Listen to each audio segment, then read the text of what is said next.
আনহাতে super power আমেৰিকাই বিশ্বৰ শান্তি শৃংখলা ৰক্ষা কৰিবলৈ গ্লোবেল পুলিচৰ ভূমিকা পালন কৰি আহিছে।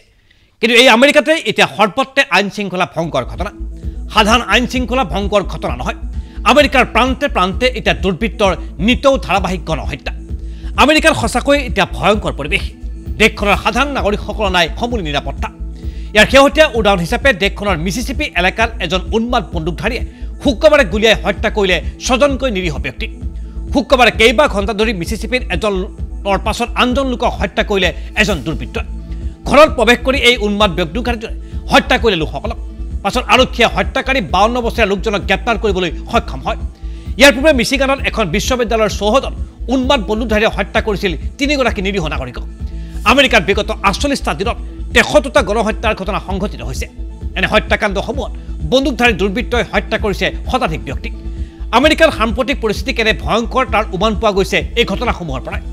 আমেৰিকাত মুকলি বজাৰত ৰাইফলৰ বিক্ৰী তথা মানসিক স্বাস্থ্যৰ দ্ৰুত অৱনতি ইয়াৰ গণহত্যাৰ অন্যতম কাৰণ হিচাপে চিহ্নিত হৈছে।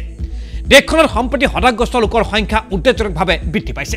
এনে লোকসকলে মুকলি বজাৰৰ পৰা ৰাইফল কিনি সংঘটিত কৰিছে এনেকুৱা ধৰণৰ গণহত্যা। আমেৰিকাত অত্যন্ত শক্তিশালী বন্দুক নিৰ্মাতা কোম্পানীসমূহ, এনে কোম্পানীসমূহৰ লবি ৰাজনৈতিক দলসমূহত আছে ব্যাপক প্ৰভাৱ। কোম্পানীসমূহৰ লবিয়ে আনকি পতন ঘটাব পাৰে দেশখনৰ চৰকাৰকো, যাৰ বাবে বৰ্তমান মাৰ্কিন ৰাষ্ট্ৰপতি জো বাইডেনে ইচ্ছা থকা স্বত্বেও মুকলি বজাৰত বিক্ৰী বন্ধ কৰিব পৰা নাই ৰাইফলৰ। 18 বছৰৰ ঊৰ্ধৰ লোকে প্ৰতিদিনেই অন্য সামগ্ৰীৰ দৰে বজাৰৰ পৰা ক্ৰয় কৰিব ধৰিছে অত্যাধুনিক ৰাইফলসমূহ, যাৰ বাবে দেশখনৰ নিতৌ সংঘটিত হ'ব ধৰিছে গণহত্যা। ইফালে মিছিছিপিৰ গণহত্যাৰ পাছত ৰাষ্ট্ৰপতি বাইডেনে প্ৰকাশ কৰিছে তীব্ৰ প্ৰতিক্ৰিয়া। আমেৰিকাৰ মুকলি বজাৰত বন্দুক বিক্ৰী বন্ধ কৰাৰ বাবে মাৰ্কিন কংগ্ৰেছে শীঘ্ৰেই আইন প্ৰৱৰ্তন কৰিব বুলিও মত প্ৰকাশ কৰিলে ৰাষ্ট্ৰপতিগৰাকীয়ে। অৱশ্যে বিগত সময়তো বাইডেনে একেই বক্তব্য প্ৰকাশ কৰিছিল।